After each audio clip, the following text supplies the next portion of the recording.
There's no point trying to appeal to this man's better nature, that's for sure.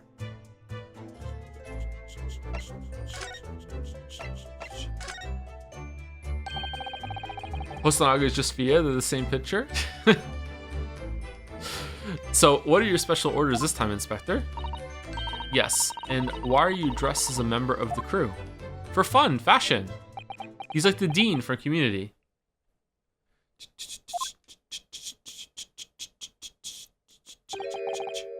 I'm so sorry. This is all my fault. I take full responsibility. For what? My orders were to act as Asogi-san's bodyguard. Wait, what?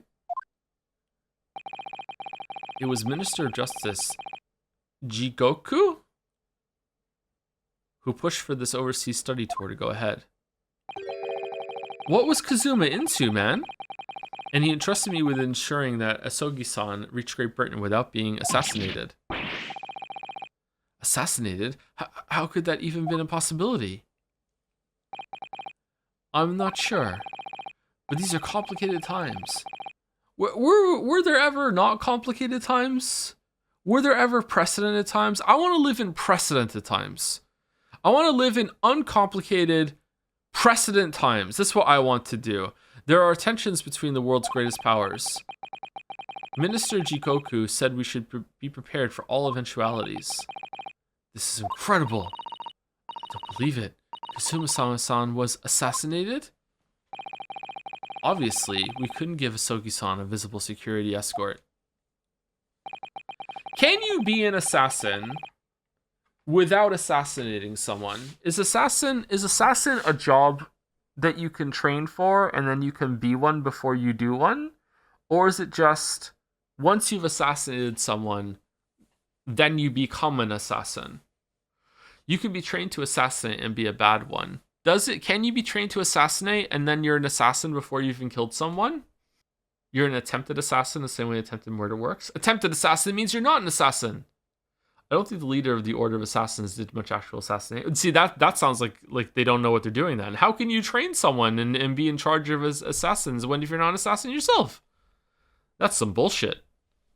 Are you a soldier before you're actually deployed? Yeah, I think you are, yeah. It's just here that the job title is what you do. Like, are you a bridge builder if you've just trained in, the theory of building bridges, but you haven't yet built a bridge?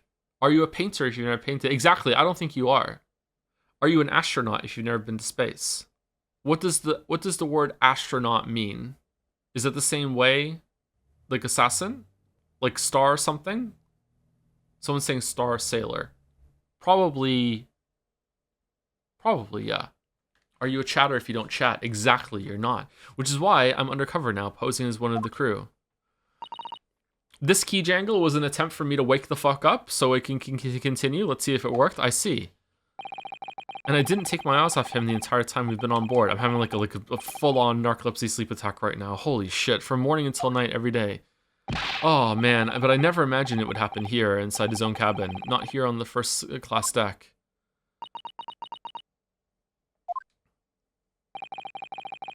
I failed miserably at my assignment, and Asogi-san is dead as a result. I'm a disgrace. All I can do is humbly apologize. Inspector. Inspector Dipshit-san. So this is anything to do at all I can do to help now. Just say the word. Permission to investigate. We're doing what we can to investigate Kazuma's death ourselves. Could a coffee help? A coffee probably would help, but it's a little bit too late for coffee. If I drink coffee now, I'm gonna be able to get to sleep later tonight.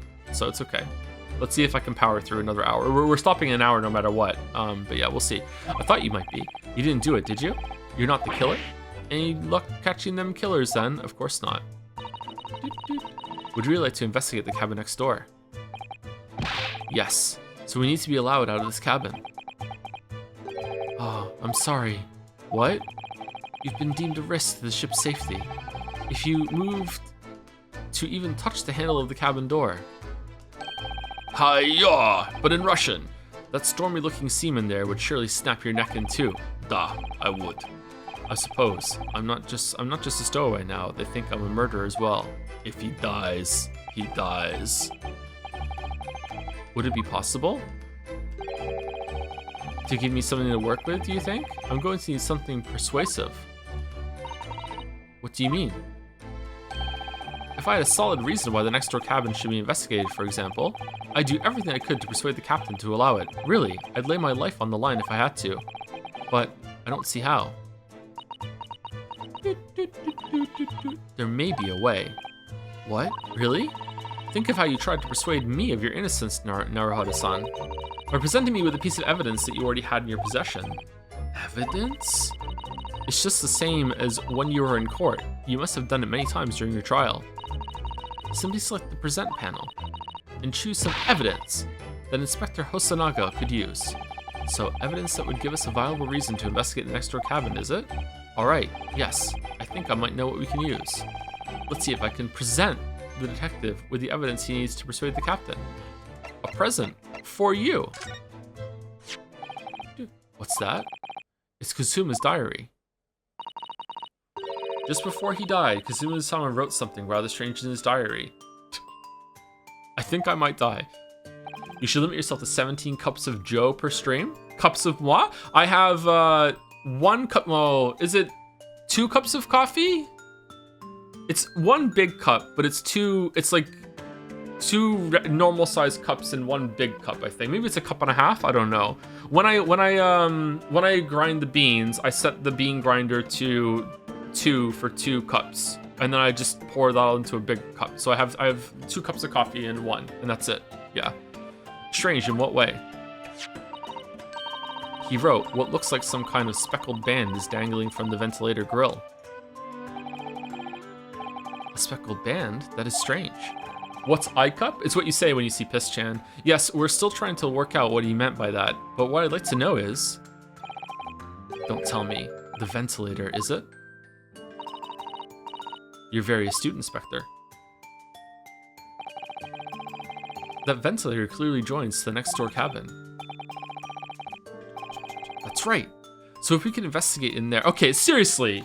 Did the localizer just like love Umineko, or is it just the original came through with the localizer? Is it the same person that fucking localized it? What the fuck is going on? That's right. So if we can investigate in there, we might be able to work out what the speckled band was. Alright then. This case is bad. Oh, are some of the cases in this game bad? The chat is being like pretty uniform and celebrating this game, but maybe it has some low moments that didn't come up until now. Mouse is right about Umineko permanently conquering 5% of your neurons. No, it's just there's so many of the introductions to lines that are just like pure Umineko. All the fucking in other words and that's right. I can't leave this cabin at the moment. What was another one that he did? Are we gonna cut to live chandelier reaction at some point? I'm stuck here until we arrive at the next part. Oh, chat seems to be a bit conflicted on if this case is good or not. Okay. Oh, yeah. So 2 questions. First of all, unless it's spoilers, and if it is spoilers, just fill up with smiles. How many cases are there in this game? Is it 5 again, or is it 4? There are 5. Okay. And how long is the game? Is it about as long as one of the Ace Attorney games that we played before, or is the first trial's length indicative of the rest of them also being larger than normal too? It's longer? Is it as long as Metaphor, or no? 30, 40 hours for each? 30, 40 hours for each fucking case? Each game. Oh, okay. The old chatter switcheroo. It's about 30, 40 hours. The second one is about 50 hours. This is a total for the 2 games. Oh, wait, what? Both games take about 80. Oh, okay. In other words, you do not like the translation? I like the translation, but it's distracting and there's similarities. Maybe this is just how VN writers write. Okay, I don't think we're going to have to go so hard to get the game done in time, especially considering that we can take a break between the first one and the second one then. Okay, so I think the schedule that we're on with 5 hours of stream for like maybe 2 weeks, I think that's okay. Yeah. The captain has given me strict orders to guard the scene of the crime, you see. I'll have to entrust the investigation to you. Really? You're willing to do that? Yes, as long as you don't leave the first class cabin area. I'm afraid I can't remove those handcuffs, though. But What about the captain? Aren't you going against his direct orders? I am the captain. I'm a man of my word. And I promise you that I'll lay my life on the line if that's what it takes to convince the captain. After all, I failed to keep Sogi-san safe. This is the least I can do. Didn't you say this already? Thank you. Let's seize the moment then. Naruto-san. Oh my god, they're repeating themselves just like Umineko too. Holy shit, yeah, they really were big fans. Fucking hell, okay. The cases in both games vary a lot in length, so it's very hard to accurately say how long an average case will take you. Take you is the problem, I fear. That's okay. I don't mind that the cases be. I might actually like that the cases have varying lengths instead of them all being uniform, because then they built the length around what the case needed instead of trying to make it fit a time slot. My concern is how long it's going to take to finish the game entirely, not the cases themselves. Just select move and we can leave this cabin at last. Move. All right, let's see what you can find out. I like that we're just right into another case right away instead of having weird downtime between the end of the last one and this one. First class passageway. A cabin on the SS Buria and the scene of the crime. Kazuma was occupying this cabin for the voyage to Britain along with me as a stowaway. Passageway that connects the first class cabins on the SS Buria.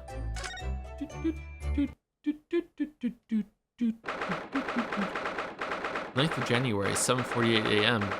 SS Buria, first class cabin, passageway. Do I say in other words in videos? Why is there a mouse trap? Phew, I'm already out of that cabin. I have to admit, this isn't quite what I was expecting. It's less spacious out here than I thought it would be. And this is the most luxurious accommodation. Yes, indeed. Kazuma-san was being sent on this study tour by the government. That's why he was being put up in a first-class cabin. Even still, this is about twice as large as my accommodation in the steerage. Really? That must be awful. Considering the way you stream games, including digressions and distractions, I penciled in at least 80 hours for the full Great Ace Attorney duology. That makes sense, yeah. Yeah. Reading out loud also slows it down too. By a lot, actually. Oh, look over there. That's another crewman keeping watch, and he looks enormous, even if he is sitting down. The door next to him leads to the second-class accommodation. I suppose he's making sure that no one comes in here who shouldn't. I suppose, like people in handcuffs? Naruto-san, you look like a little boy visiting a toy shop for the first time. I would have thought you'd be used to the ship by now. We've been at sea for 2 weeks already. He's been stuck in the fucking wardrobe! Well, yes, I know, but the thing is, I was inside Kazuma's trunk when I first came aboard. And ever since then, I've been shut up inside that little wardrobe. It must have been a very trying time for you. Please, don't give me that pitying look. Ryu strikes me as the kind of person that would probably enjoy it, actually. Pared down his life. First class cabin number 1. Yes, that's our cabin. Not our cabin, it's Kazuma-sama's. Projected. Actually, no, I really need to go outside often. I like going outside. I need to go outside multiple times a day. I can't do it. I don't think I would do well confined to a room. When it comes to like keeping myself occupied and stuff, I can do well with small space. But I like to go outside and have breaks from the small space. Yeah, sorry. Your accommodation is confined to the wardrobe inside the cabin. You know how to make a stowaway feel small, don't you? As small as the wardrobe I've been calling home. Ironically, next good stopping point is like 2 hours. Well, we can stop in the middle of the investigation in about 50 minutes, right? I think it should be fine. These cabins are the finest on the ship. Unless the investigation is about to stop. My own cabin in steerage is number 539, by the way. 500 and... How many cabins are there? How fucking big is this ship? It looks big in the picture, but... a trap for catching mice. Yes, we have plenty of those back home in Japan.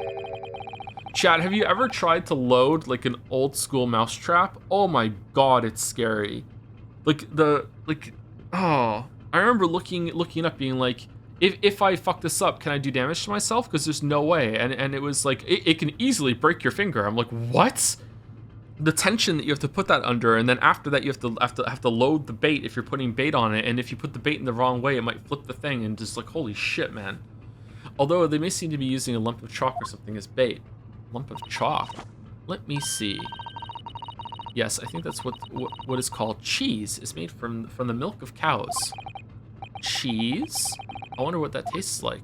You can't eat it, Naruhodo-san. The trap will snap shut on your fingers. Really? But, ha! I suppose you're right. You weren't actually going to try it, were you?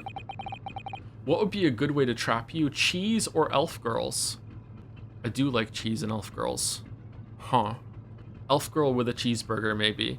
All I've had to eat for the past couple weeks is Kazuma's leftovers. You had the whole chicken last night. You don't know how hungry I've been in that wardrobe. Poor you. I'll find a little snack for you later. You promise? Why is there a mouse trap? Are, like, mice at sea an issue on ships? Like, I guess they could get in there and just stow away and then start eating stuff. Yeah, huh, okay. That's interesting. What do you think this is? It's a very pleasing shape, isn't it? That's the emergency alarm. Oh yeah, the Black Plague, yeah, okay, yeah, I did know that already. Oh, I guess I forgot. Holy shit. Oh, I'm at the age now where I've probably forgotten more things that I've learned. Oh no, that's the emergency alarm. It's probably best not to touch it. Oh, an alarm. It says, press only in times of emergency. It looks as though it sets alarm bells ringing all over the ship and brings the vessel to a complete stop. What are you doing, Naruhodo-san? You mustn't touch it. But this is an emergency situation. Just look at these handcuffs. You know full well that's not what the alarm is for.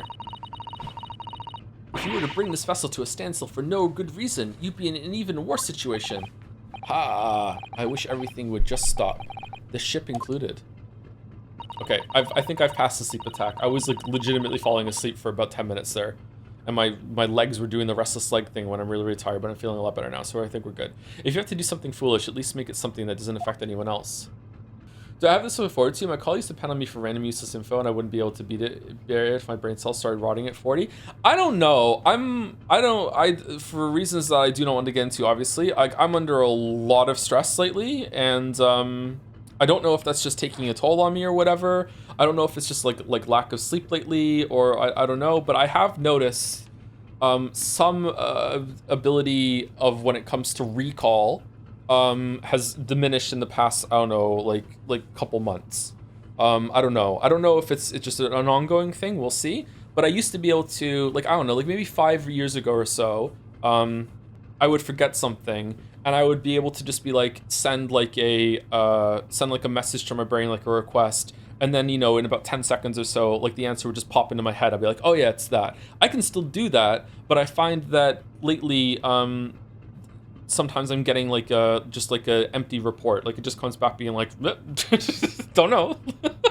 So yeah, I don't know if that's just because like just too much going on at once or whatever, or maybe getting older, I'm not sure, but yeah. Like I said, I think last week I asked Bill about it because Bill is older than me. Bill's about to turn 50. I think he turns 50 next year or the year after. And I asked him, is this just like, did you go through this when you turned 40 as well? And he was like, yeah, like your brain turns into mush a little bit around that age. So I don't know, but I've always had like pretty good recall. Maybe just too much going on, I don't know. But we'll see.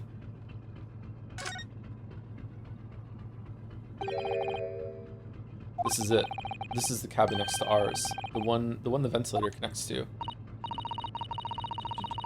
Yes, the ventilator from which Kazuma-sama wrote that he saw a speckled band emerging. Maybe whoever is in this cabin can help solve that particular mystery. Let's ask. Man, I'm sad Kazuma got killed. Whoa! You need a bigger shirt, bro. There is no bigger shirt. Oh, excuse me, we need to get inside this cabin here.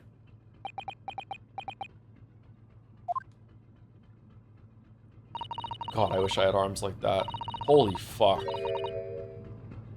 God damn. The sailor's eyes speak volumes. They're clearly saying keep out. That's what I wrote on the sign if we put over the wardrobe doors. Although this man's version is definitely more effective. It doesn't look like he's going to let us pass. It's a problem. Lift weights, bro. Chatter, I do! I just suck at it. My arms just won't grow. This looks like a plan of the SS Buria. It shows each deck. The Buria is a large-scale steamship with a triple-skinned hull. What a marvel of engineering. Who knew? Well, it's been playing on my mind for a while now, actually, but How is that such a huge lump of metal? How is it such a huge lump of metal doesn't just sink at the bottom of the ocean? Oh, that's really quite simple, Naruhodo-san. It is? Surface tension. Well, consider the Japanese archipelago. The islands of Japan? Yes, they're not metal, but they are enormous lumps of earth, many, many times larger than the ship. And they don't sink, do they? They've been floating happily on the sea since the gods created them. Floating. Floating? Well, I suppose so. Yeah, that's true. Why are these lights out, but this one's on?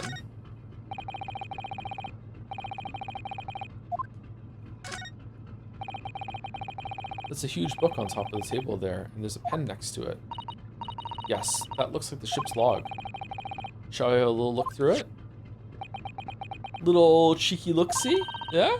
The writing's so neat and precise. Every detail about the voyage has been meticulously recorded. You wouldn't expect a rough and ready sailor to have such beautiful handwriting.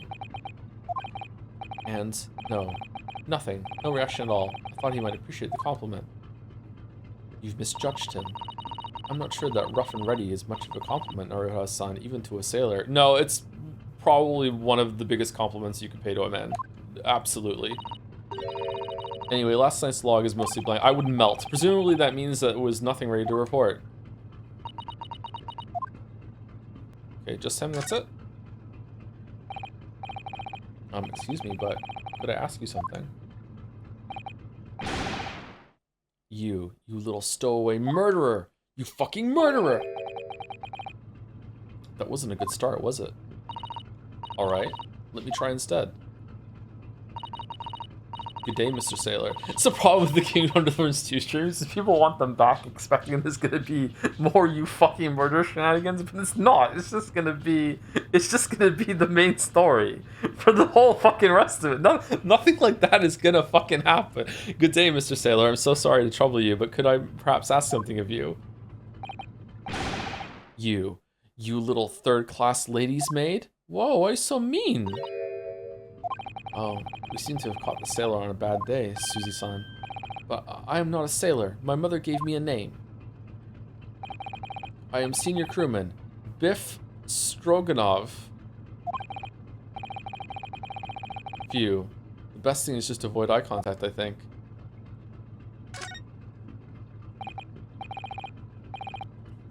Mr. Stroganov, about this first-class cabin area. Here we are in finest part of Burya steamship for very important persons. What sort of very important persons? Government officials, kings and queens traveling in secret, many important persons. That is why I am always guarding this place. Gosh, that's amazing. But somehow I let stupid stowaway inside. I want to pick you up and throw you in ocean, but Stroganov is not animal. Thank you. If I may. I was wondering, is the cabin next to Mr. Sogi's currently occupied? Da! Ah! Da! Da! Haha! Suzy-san, do you understand that? It sounded like da. I think it's probably Russian for yes, or no. Genius. It is not permitted to visit other cabins without invitation. It's kind of becoming fucking Von Karma. Well, it sounds like there's somebody in the next door cabin at least. Yes, it's tantalizing.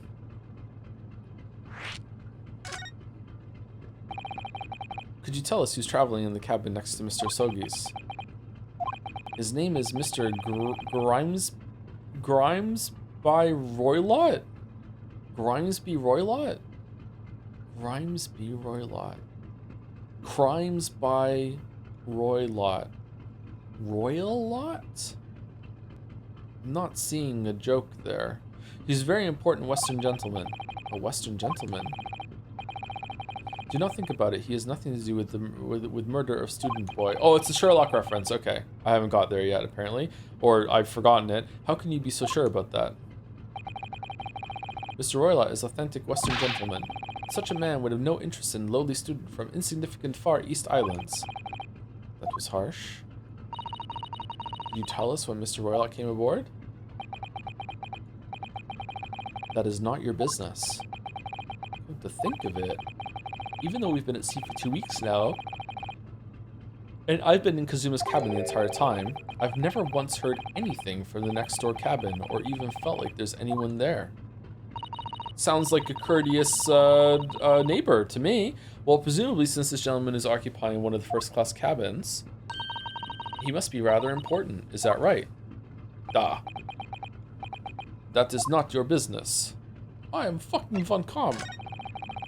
My weakness is elevators. Are you on watch here all the time, Seaman Stroganoff? Da, all time. So criminals like you cannot come in or get out. I wonder, could you tell us anything about last night at all? Niet. It is sad about Student Boy. Were we on watch last night as well? Of course. And did you notice anything at the time? Anything unusual? Yet. Suzy-san, do you understand that? It was clearly a no. No. I saw nothing unusual, nothing at all. And you didn't hear any strange noises or sense anything was wrong in some way? I said no. Sorry. Shit. I'm not so sure. I could have sworn that he wouldn't catch my eye for a moment there. Oh, his scarf is like a fish. It even has like a gold pin for the eye. That's neat. This is enough. I cannot say more now. Oh, it is time for me to report to Captain. You must return to cabin. Yes, alright. Bulkhead is second-class area. Bulkhead to second-class area is staying locked at all times. You escape when the lobster whistles on top of the mountain, or as English say, when the pigs fly. Yes, I understand. Good. Now we can understand this area properly, shall we? How did you pass that D20 like 10 times? What D20? Definitely. That's the way to the second-class area of the ship. Is something wrong? I was thinking about making a run for it, just for a moment. Things aren't exactly going well for me. I might be wrong, but I imagine the moment you reached for the handle of the door, that burly seaman would surely shoot you dead.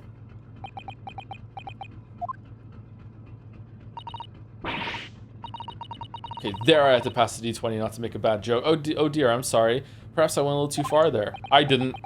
And that's progress. No, I started it with my talk of running away. And there's no way I could run away while Kazuma's death remains a mystery anyway. This is it. This is the cabin next to ours. And the one the ventilator connects to. Yes, the ventilator from which Kazuma-sama wrote that he saw a speckled band emerging. Maybe whoever's in this cabin can help solve that particular mystery. Let's ask. Just imagining someone with like gigantic long arms wearing a speckled band. Knock knock. Who's there? No answer. Okay, this is a weird joke. We're out of luck, it seems. There's no one in there to help with our inquiries. How annoying. Ah! What was that? It came from inside the cabin. Such a high-pitched scream. It must have been a woman. Stand aside. Whoa. I'm about to break the door down. Mr. Sholmes! I shan't be stopped. When the fit is on me, I revel in kicking doors off their hinges. Please, wait, Mr. Sholmes. The door doesn't appear to be bolted. It doesn't? Then how the deuce can I dispatch this muscular urge? What, pray, can I kick? I think we should go in. There's no time to think about stress relief.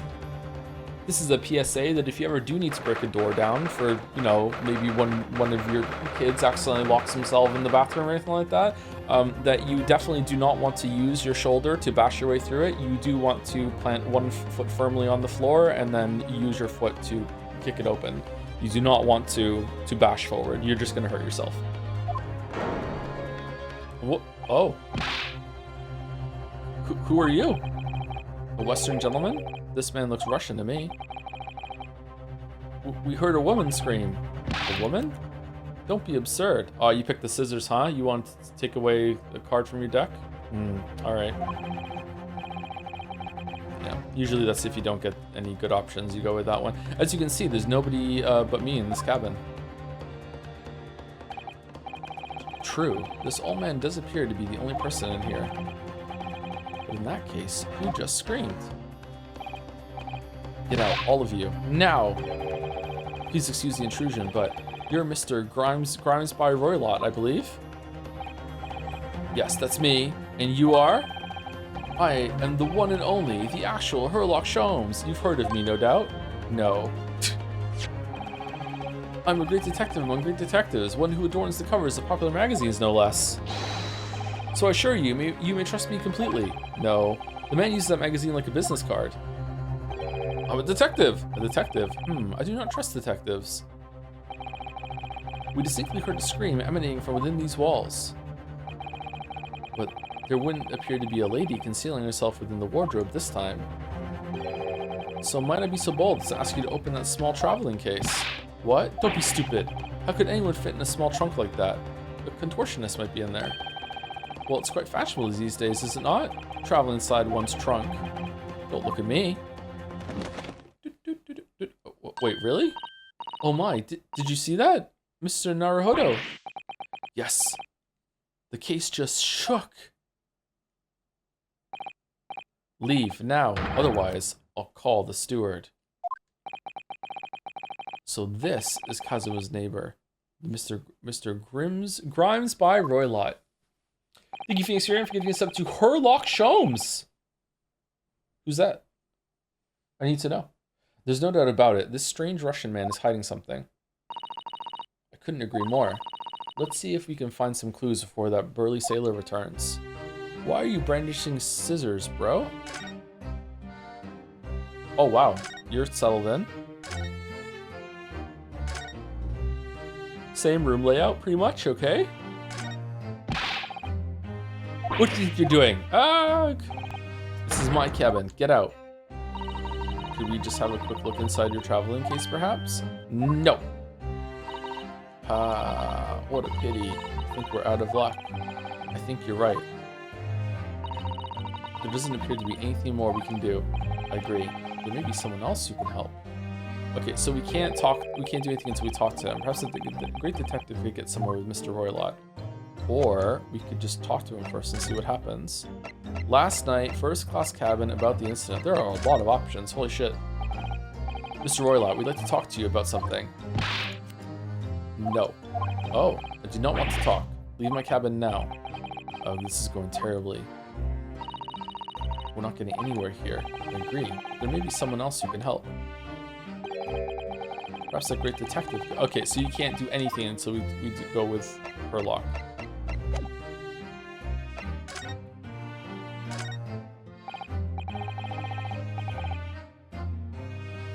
Do you have a moment, please, Mr. Sholmes? You need only address me as Sholmes. Sholmes. That's what I just did, isn't it? You said Mr. Sholmes. Well, Mr. Sholmes, what were you doing in there? Why, I was resting, of course. Resting? Indeed, I was contemplating our sea voyage from the confines of the wardrobe whilst waiting for the inevitable time that you would need to call my great powers of detection into service. Oh my god! And it would seem that the hour is upon us now. The time has come. Am I mistaken? Well, no, actually, you're spot on, for once. Observe closely. Our Russian host in this cabin, Mr. Roylott, is clearly trying to hide something. And do you know what is the most effective weapon to use against a Russian hiding a secret?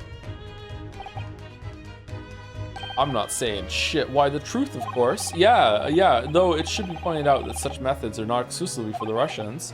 Right. Can you imagine how the Russian will react when the secret he guards so closely is exposed? Would you like to witness it? Are you gonna, like, just kick the case over or something? Oh, yes, please. Well then, what you're about to see may well astound you. For I'm about to apply my great detective's greatly admired great deduction to the case. The suitcase. Could this man be a more hackneyed portrayal of a dubious Russian, I ask you? Okay, Chandler. What? From time to time, it occurs to me. Is the fellow dubious on account of his Russianness, or Russian on account of his dubiousness? What the fuck? I really don't think either of those things should be occurring to you, or anyone. Are all Sonic fans weebs? Or are all weebs Sonic fans? That's right, and Mr. Sholmes. I know this man's beard and dark glasses are hard to ignore, especially on first meeting, but I once read, it is a capital mistake to theorize before you have all the evidence. It biases the judgment. Shh, I must have complete silence. What are you doing? Why are you peering at my face like that? Just as I thought. Yes, I have quite made up my mind now. There can be no other explanation that accommodates all the facts. Mr. Roylott, I have reached two incontrovertible conclusions. What? What do you mean? Number one, you are holding scissors. Your true identity is that of a villain. Using those shears, you're about to end the existence of something most dear. Are you not? Your beard? Huh? And number two, the other conclusion I have drawn. It doesn't quite look like him, but the beard is the same, but maybe it's just that the art style is a bit different. I don't know. It's definitely, if it's not him, it's definitely designed to look something like him. And number two, the other conclusion I have drawn. You are, at this very moment no less, in the midst of committing a most grievous crime. Beneath that beard, your mouth quivers with nervous tension as you realize you have been discovered. Every detail matters, does it not? Arg. Oh, Naruhito-san, I never imagined I would witness one of Mr. Sholmes' great deductions with my own eyes. That was a great deduction? Great deduction. Nothing can deceive Mr. Sholmes. In a single glance, he can deduce all there is to know about a person.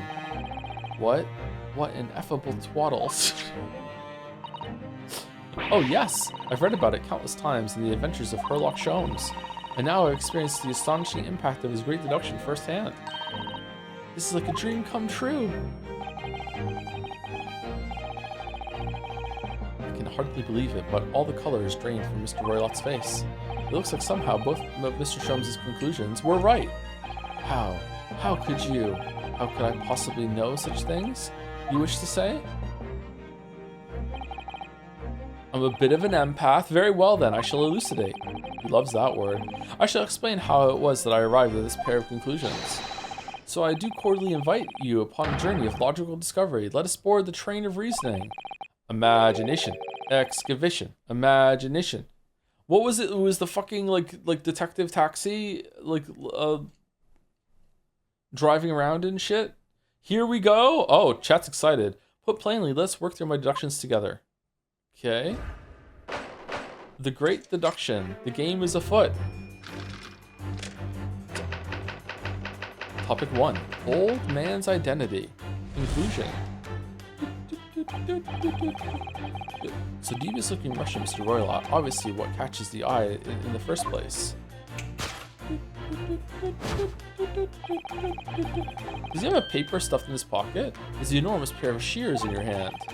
Now we may ask ourselves, what could you possibly want with such an implement? Did you find the real guy from the paper and cut his beard off and glue it to your face, and that's why you had the shears? But there was no glue on the ship. Did you also make it out of rice paste that we did? The answer, of course, is staring us in the face. You were on the verge of using the shears to cut away the copious beard you sport. And now, moving on. The question then begged is this: why would you desire to rid yourself of this magnificent beard, Mr. Roylott? Once again, the answer is plain. We have clear evidence to shed light on the matter. Regard, if you will, this morning's newspaper, in particular the fascinating front page article, which it would appear you have read also, Mr. Roylott. Oh, that's what's in his pocket, okay. I'm sure it needs no further clarification. The evidence that reveals your true identity is the article about the revolutionary.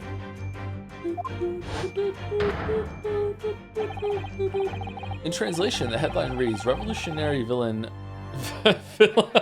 Sorry, I didn't get that until now.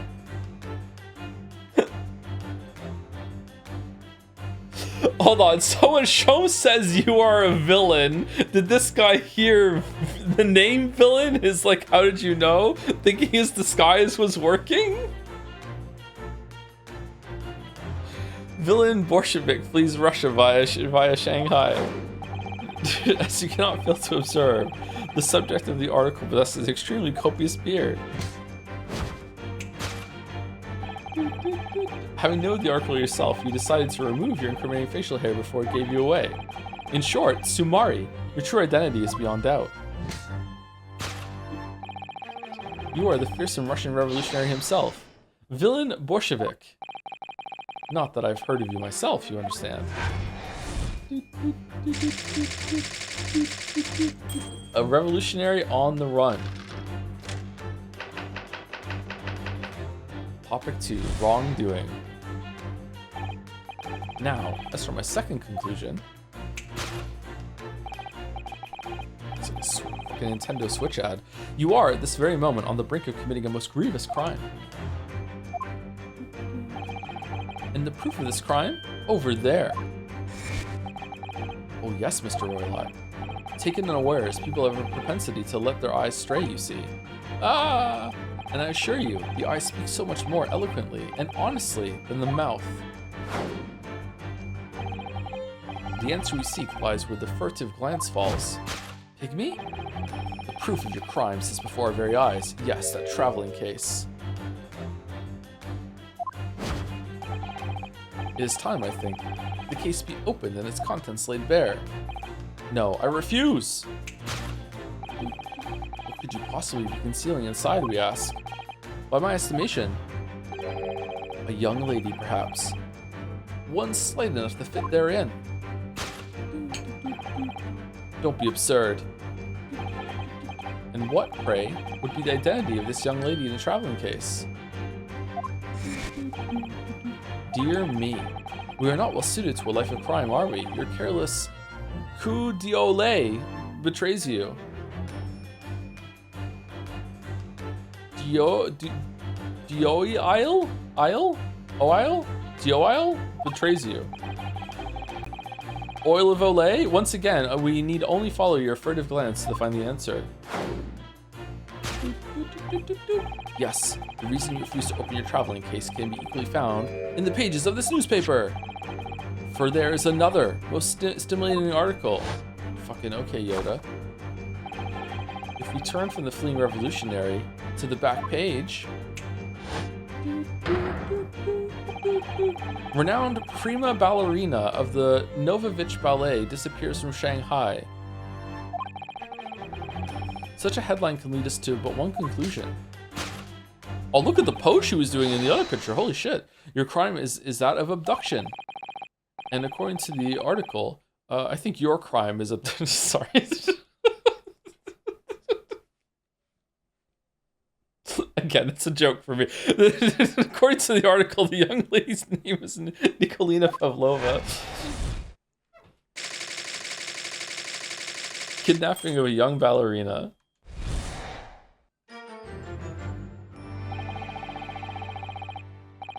Thus concludes Sherlock Sholmes' great deduction of this Russian enigma, Eleminsky.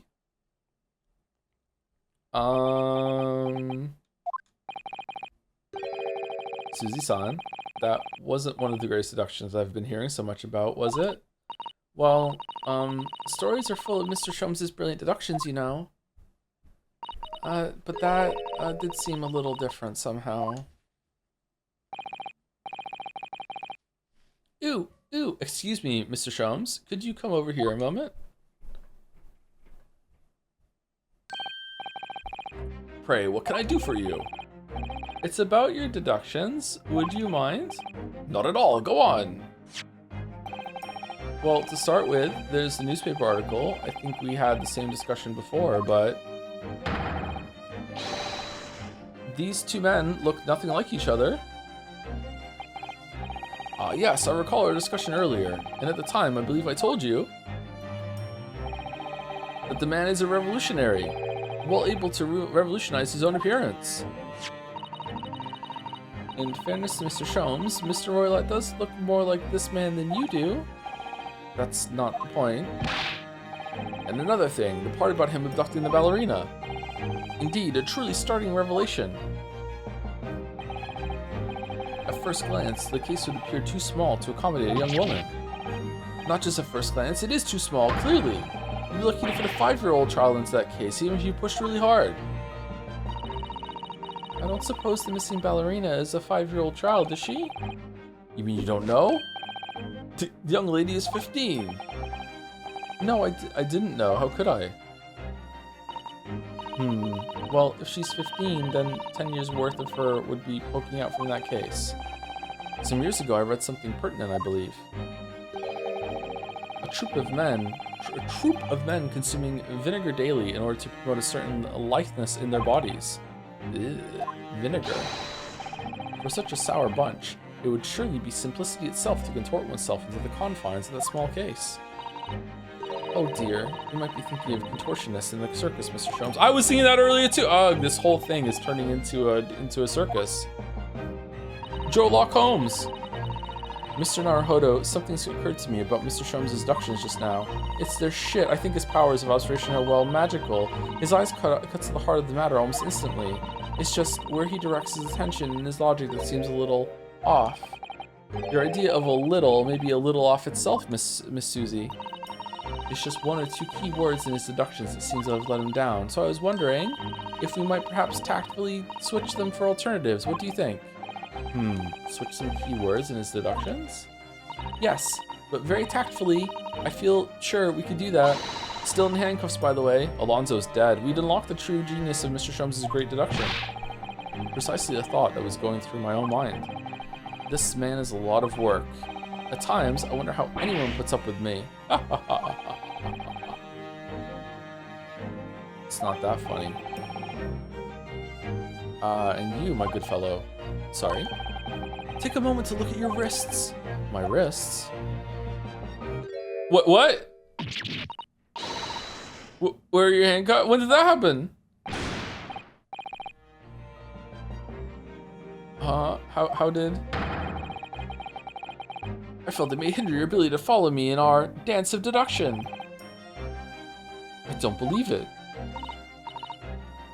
Mr. Sholmes, you are a marvel. Don't worry, I shall restore the shackles to your wrists when we are finished. I'm not worried. In fact, I'd rather stay like this. When did he do that? So, let us begin. So there is magic. Sherlock Sholmes is proud to present his Logic and Reasoning Spectacular. Course correction. Hold it, Mr. Sholmes. Is Sholmes going to tell us that we would also make a great detective, maybe even better than him at the end of this, and then he's going to die at the beginning of the next case? So the dubious-looking Russian, Mr. Roylott, obviously what catches the eye in the first place. It's the enormous pair of shears in your hand. Now when we ask ourselves, what could you possibly want with such an implement? The answer is, of course, sword staring us in the face. What am I supposed to do here? You're on the verge of using the shears to cut away the copious beard you sport. I'm not sure.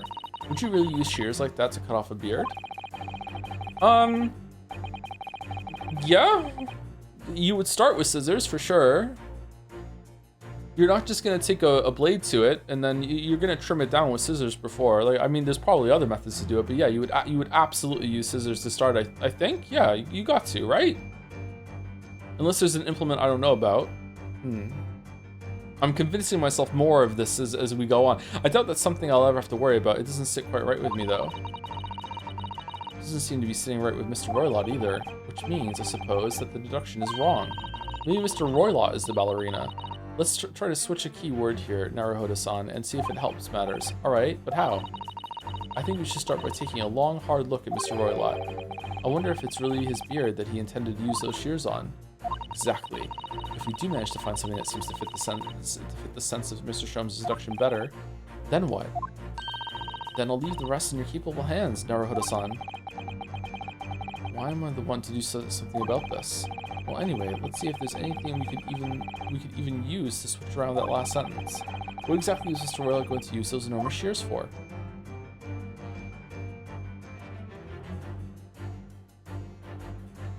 Golden locks? Oh, it is her. Okay, so she has a full mask on then. Is she just putting on like a really deep voice then, or what? What the? What's this? It looks like a cascade of stunning golden locks. No, the color is not the point. The point is, what's it doing on the back of Mr. Roylot's head? And how is it growing out from underneath his thick black hair? Well, yes, that's true. So it's stunningly beautiful and stunningly surprising. Something's definitely not right here. Okay, well, I think it's that.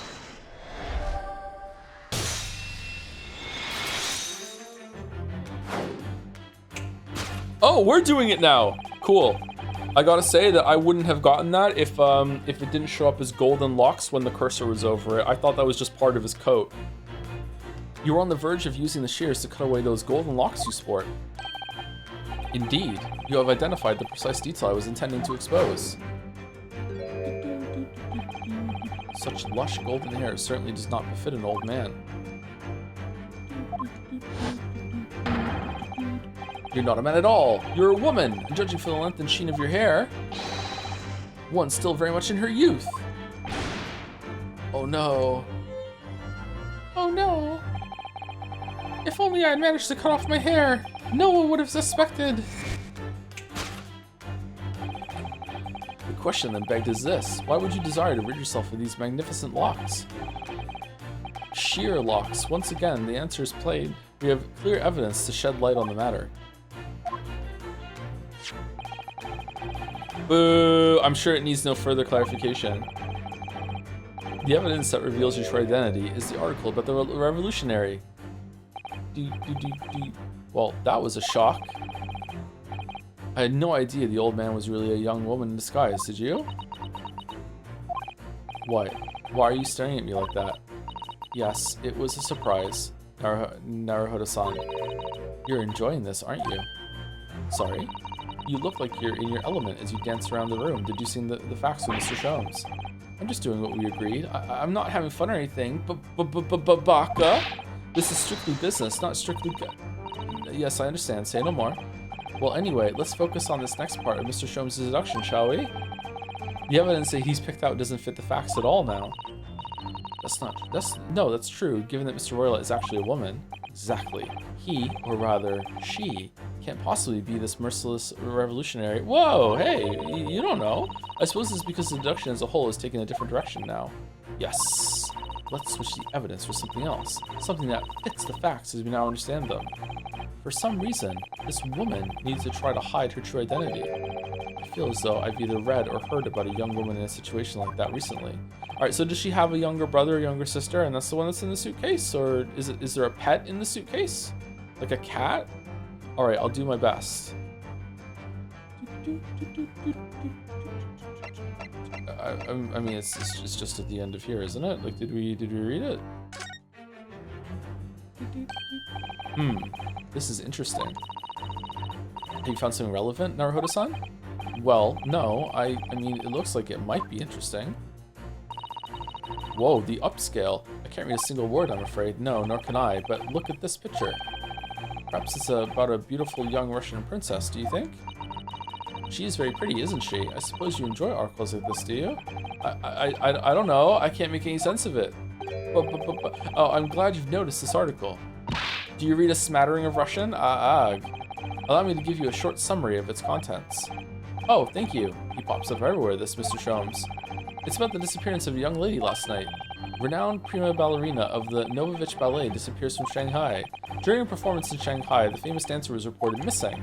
She is, of course, the talented, young Nikolina Pavlova. Does she have a dog? Why are Russian names so hard to remember? Nikolina Pavlova. Is the Lena just a ballerina thing, or what? It would appear that the woman was in costume when she was found to be missing from her dressing room, wearing the diamond tiara you see pictured, which is worth some 20,000 rubles. Oh, how much is 20,000 rubles? I have no idea, but I'm quite sure it must be an unbelievable sum of money. Shizado-san's eyes, $7, are shining like diamonds themselves. The tiara is the property of Novovich Ballet. It would seem the director is beside herself with worry. Yes, I'm not surprised. The company is most anxious to recover both Miss Pavlova and the valuable tiara. They've requested international assistance at all ports with sailings of Great Britain. It's based off a real Russian dancer. The Pavlova Desert is named after her. Oh, really? Okay, cool. I didn't know that. Could this be another case of a Russian fleeing his or her country? It does seem to be the Russian thing to do. I'm not even going to dignify that with a response, Mr. Naruhodo. They're Russian to leave. Court record. An article on the back page of the Russian newspaper, the headline reads, okay, so now we have a second one in the thing? Yes! The evidence that reveals her true identity is, of course, the article about the ballerina. That's right, you've hit the nail on the head. Renowned prima ballerina of the Novovich Ballet disappears from Shanghai. I gotta say, I'm surprised that Sholmes is just like taking this in stride. Like he's being corrected, everything he just said was wrong, but then we come over and do more and he's just like, yeah, that is it. Yeah, sure, let's just go. He's just going with the flow, man. What's with that? Yeah, someone in chat just said to go with the flow. It would appear we are finally able to address you by your true name. Yes, because your true identity is that of the Novovich Ballet's prima ballerina. Miss Nikolina Pavlova. Ah! Oh, shit. That was close and dangerous.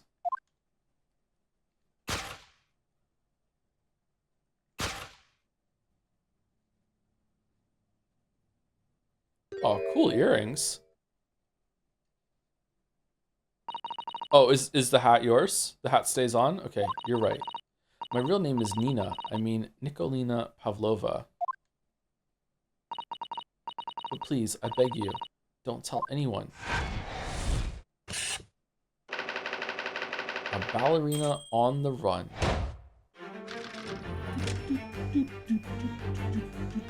Man on the run. Man on the run. Who sings that song? How do I know that song? Now, as for my second conclusion, you are, at this very moment, on the brink of committing a most grievous crime. Oh, we're not done! Okay. And the proof of this crime, over there.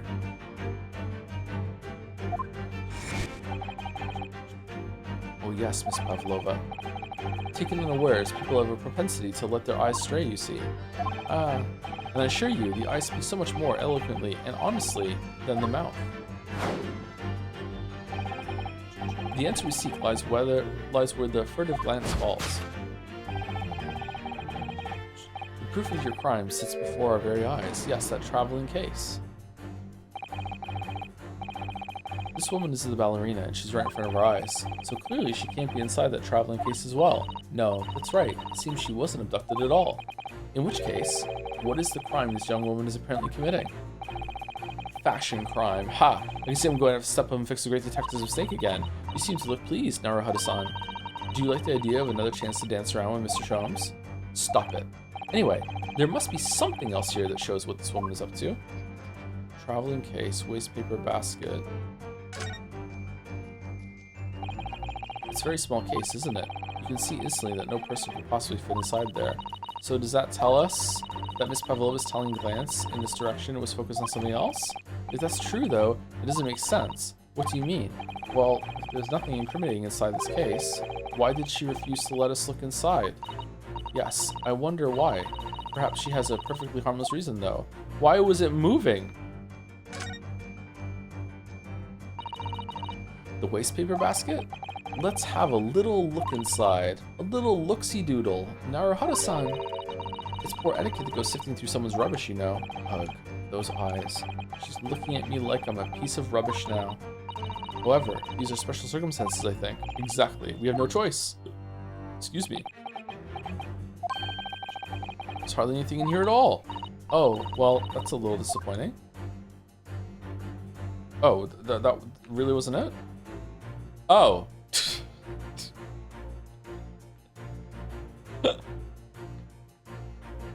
Well done blocking it completely when you look to the left. Wow, look at this dazzling tiara. I've never seen anything like it. Are those real diamonds, do you think? Herlock didn't see this when he was sitting in the wardrobe? Oh, Naruhodo-san, try it on. What, me? Isn't it usually girls who wear tiaras? Wouldn't you like to try it on? Oh no, I couldn't possibly. It's far too beautiful. Why does this tiara look familiar? I feel like I've seen it somewhere recently. Are you really going to make me fucking like link it to the thing? Really? Okay.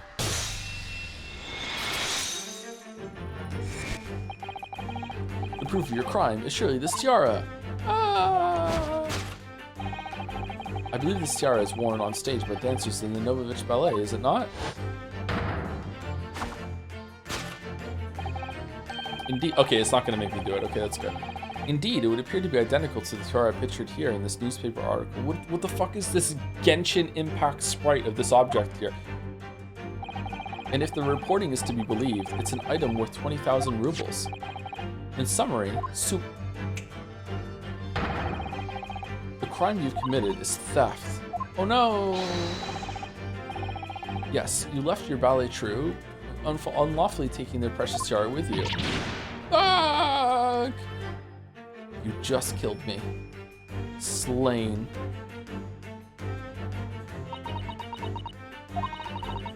I have no one, no family, no friends. I am all alone, and I need money. But I did not steal the tiara. It was a present from, how do you say, an Earl of Prussia. It belongs to me. That's just fake Russia. This girl is only 15 years old, and she's run away all by herself. She must have been extremely lonely.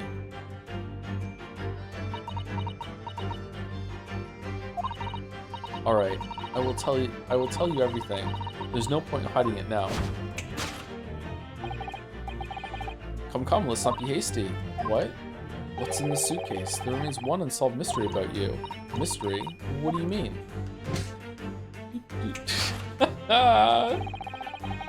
He turned the light off with his hand.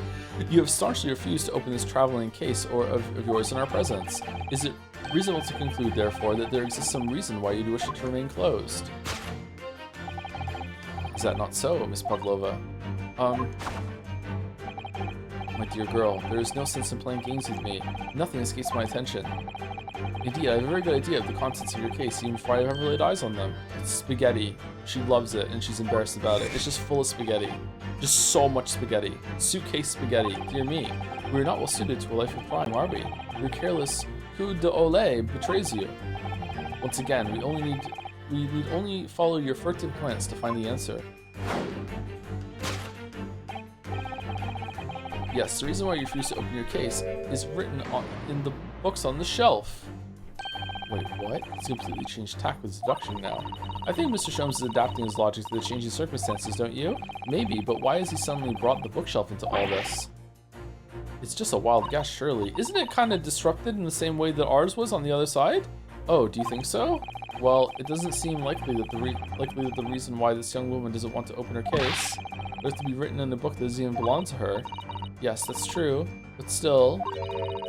Miss Pavlova certainly didn't cast her eyes in that direction. I noticed it myself.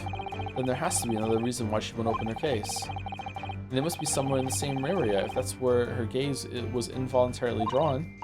I agree, that's the only answer. Whatever she has hidden inside that case should be revealed by following her gaze in the direction of the bookcase. And she didn't hide the tiara in there at all or anywhere? Small picture. My god, what beauty. This is a charming little picture, isn't it? What is it? Someone climbing a steep mountainside? Or descending one, it seems to me. When you've been on the flat sea for a while, maybe you start seeing hills and mountains and everything. These are the rules of passage for travel aboard the SS Boreal. Oh, no pets! Yeah! Yeah. Alright, dog or cat? Pets are also strictly forbidden. There was exactly the same notice in our cabin too. I wonder what happens if you break the rules. Oh dear, I'm sure the punishment would be severe, Naruhodo-san. You'd probably be left to drift in the freezing cold ocean. Or shut inside a tiny wardrobe for days on end. So I've actually been serving time for weeks now, have I? Ah, it looks like these are all the same books that we have in our cabin. I suppose the steward likes to make sure passengers have plenty to read for the long voyage. Oh, that's nice of them. And have you noticed how all the books have fallen over, just like in Kasuma-san's cabin? It's almost like someone's taking a sweep with them. Maybe Miss Pavlova, while she was practicing her ballet? Anyway, the point is, we don't have time to look through all these books at the moment. We couldn't even if we wanted to. They're all in Russian. Well, that's a relief. Let's try our luck elsewhere. Yes!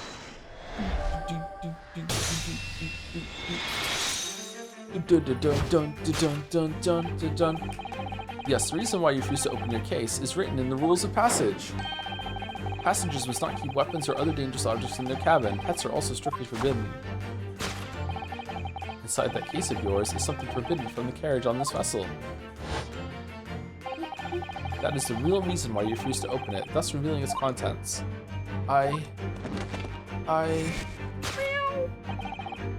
As we've seen, the trunk wobbles from time to time, but no weapon or other dangerous item would move on its own accord. Which leaves but one possibility, Miss Pavlova, inside your traveling case.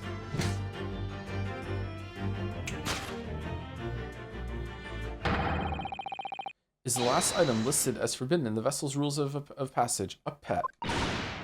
Fuck! Is this flirting?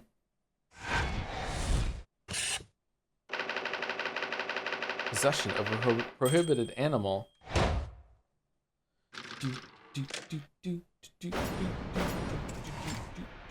She's 15. Chatter! Are you lost?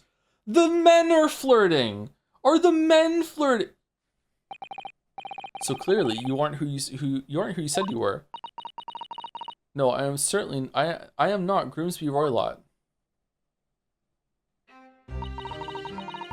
My real name is Nikolina Pavlova. Everything you said was correct. You absconded during one of your ballet company's performances in order to escape your homeland. Later that same night, you stole aboard this vessel. This is the perfect stopping point. Oh, is this conversation gonna go on for a while? I thought we were gonna like go back to free roam, like maybe in 5 minutes. Should we stop now, or should we stop or should we go a little longer?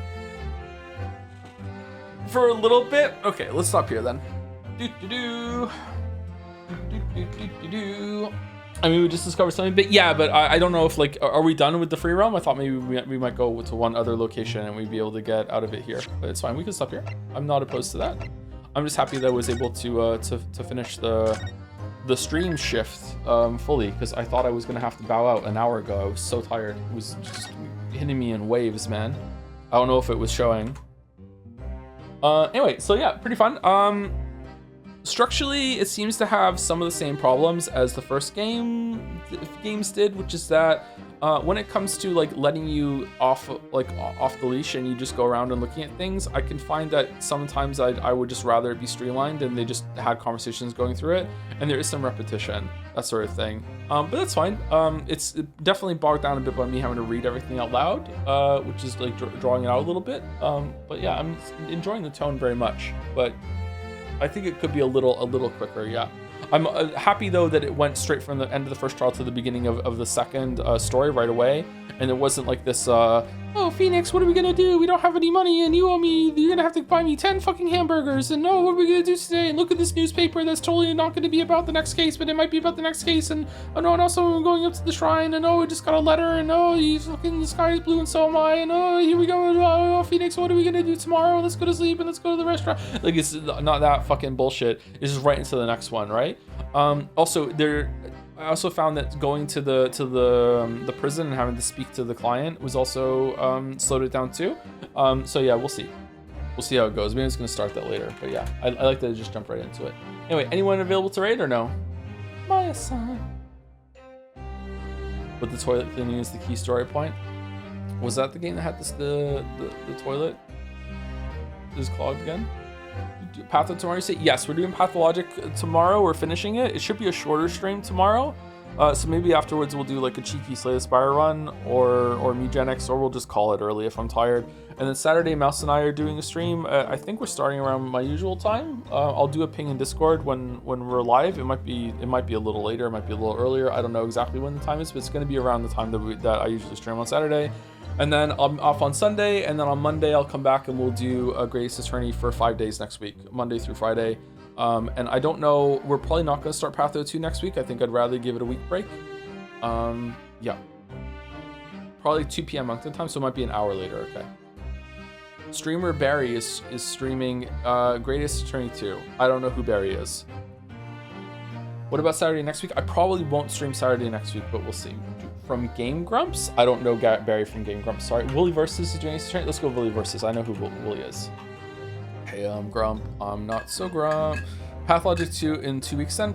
Probably. We'll see. I don't know. If I'm finding Ace Attorney streams just exhausting, then I'm not going to start Pathologic 2 until I'm done with the first part. I don't know. We'll see. So far, these have been very draining, but I'm also on a really bad schedule. So, yeah, I haven't gotten to the gym in a few days either, and I feel better when I go to the gym. And just, yeah, it's been pretty bad. I haven't been eating very well or very regularly even either. I'm gonna go and make some food right now. Actually, I'm gonna make some chicken things in the air fryer.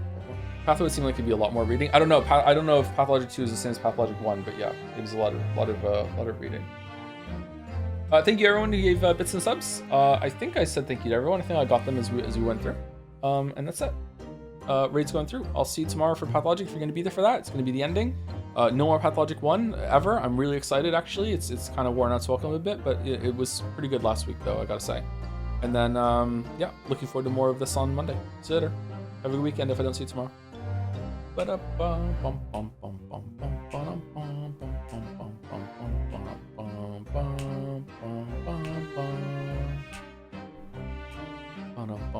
See you later, chat.